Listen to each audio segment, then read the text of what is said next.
Good day everyone, I am Sarah May Alcanimo, and now I will discuss the types of modern poetry forms. So the first types is the pre-verse. So when we say pre-verse, it doesn't stick to regular pattern of stress and unstressed syllable like a meter.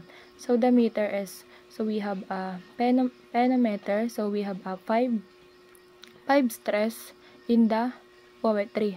So if have a rhyme scheme, instead it follows the natural rhythm of speech. So pre-verse, it gives the poet freedom to write lines of any length and use words in creative ways.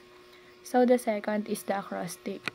So the acrostic, it uses the first letter of each line to spell out a word, message, or name.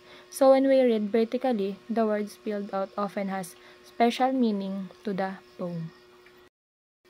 So the third types of the modern poetry forms is the Sinkin. So Sinkin is it has a fine line of the poem, but there are different types. One common form, the American Senken, has a specific syllable pattern. Like for example is the line 1, 2 syllables, line 2, 4 syllables, line 3, 6 syllables, line 4, 8 syllables, and line 5 has 2 syllables. So the next one is the Diamante.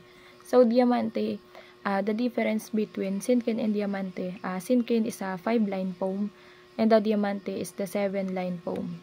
So it's shaped like a diamond. So the first and the last lines are short, and in the middle lines are longer. So it doesn't rhyme. Diamantes can compare two subjects or use synonyms and antonyms to describe a single subject.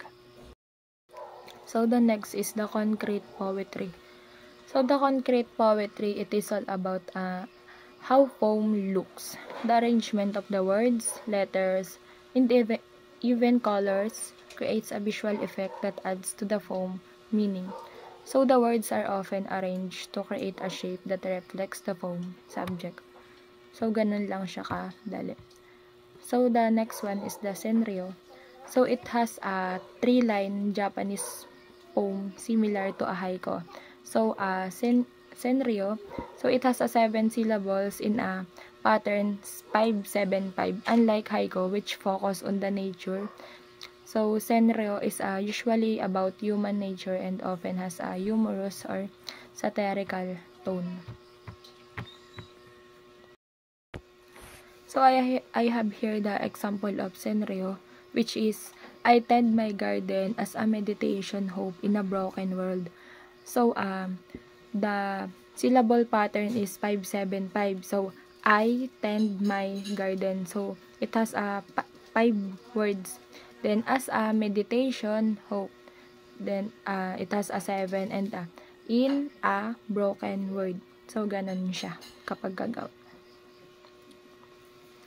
So that's all po for my report. Thank you.